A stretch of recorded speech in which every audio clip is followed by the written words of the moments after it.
kepentingan dari adendum ini harus memperhatikan 3 kepentingan. Pemerintah provinsi tidak dirugikan, harus ada optimalisasi dalam pemanfaatan aset. Yang kedua, kita menghargai investor karena kita masih terikat dalam kerjasama. Yang ketiga, kami juga masih memperhatikan masyarakat yang ada di sana dengan ada masa transisi. Nah, secara detail pengaturan itu akan berproses dalam minggu-minggu yang akan datang.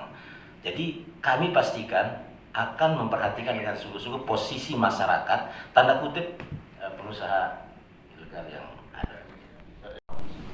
Kemudian terukur, timeline yang pasti, dan ada hal-hal yang harus dikerjasamakan sama orang-orang yang sudah menduduki tempat itu. Mungkin teknisnya mungkin Pak Sekda atau Pak Gajati bisa jelaskan bagaimana langkah-langkah hukum terhadap orang-orang yang sudah berinvestasi di sana. Pak Sekda. Jadi kami selaku jaksa pengacara negara tidak membuat satu kesimpulan ini yang harus diambil, tapi kami serahkan kepada Pemprov untuk mengambil keputusan dengan alasan, dengan cara bahwa Pemprov mengambil suatu kajian apabila Pemprov bermaksud untuk menghentikan atau memutus kontrak dengan mempertimbangkan setidaknya ada 4 faktor. Tadi Pak Gub sudah katakan tadi adanya kepastian investasi. Pak Gub istilahkan tadi memuliakan investasi, investor, kontrak. Nah, kita saat ini kan memang gencar-gencarnya untuk memajukan tingkat perekonomian masyarakat. Bagaimanapun kita tidak akan luput dan sangat membutuhkan para investor. Bagaimana Pak Gub mengundang investor datang kemari, yang kontrak yang masih ada pun tidak kita muliakan. Itu salah satu kajian.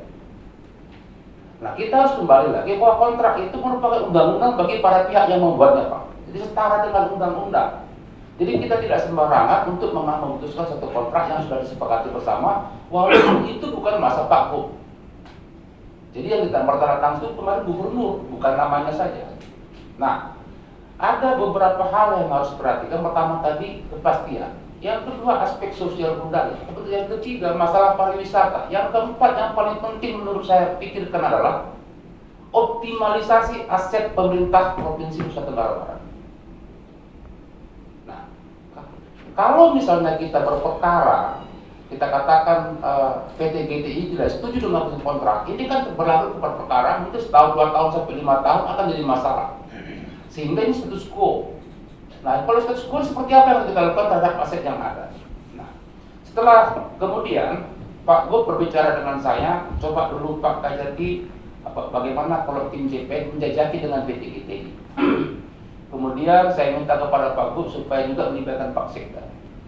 Nah, saya katakan, saya garis bawahi kepada tim JPN bahwa saya tidak, artinya kita pengacara negara tidak akan mengadendum kontrak, dalam arti kita akan adendum dengan penyesuaian peraturannya sekarang kalau tidak ada jaminan dari investor bahwa mereka betul-betul punya modal. Kita tidak mau terulang yang kedua kali, karena dulu mungkin mereka tidak punya modal, kita katakan mungkin itu yang berkembang sekarang. Tetapi kalau tanpa ada modal mereka, tidak ada gunanya kita adendum kontrak ini. Nah, setelah kita jajaki kembali, ternyata mereka memang sangat berminat, Pak. Sangat berminat, dan mereka punya uang untuk investasi.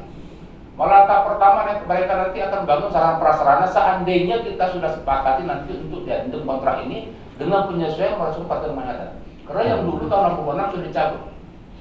Nah, ada beberapa hal yang harus kita sesuaikan dengan aturan yang ada.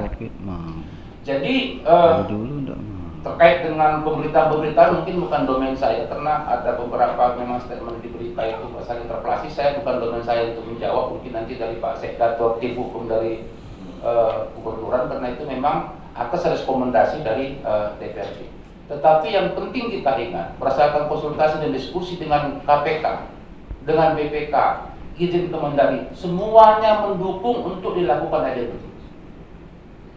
Nah, jadi sesuai dengan apa yang kita sepakati saat ini. Jadi untuk meluruskan ini, pemberitaan yang lalu yang sempat keluar dari Kasih Penkum kami bahwa Gubernur masuk memutuskan kontrak, itu memang maunya Pak Gubernur, tapi belum melalui kajian. itu membuktikan bahwa Pak Gub itu bukan begini-gini sama investor gitu. Tetapi setelah kita kaji tidak, ternyata lebih banyak mudaratnya Pak kalau kita putus daripada kita ada yang dulu.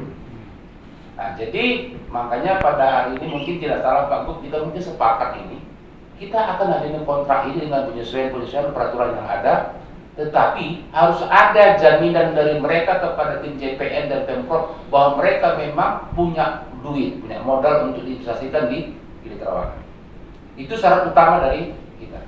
Mungkin demikian Pak Gub, mungkin nanti kalau... Terima kasih sudah nonton. Jangan lupa like, subscribe, dan share ya.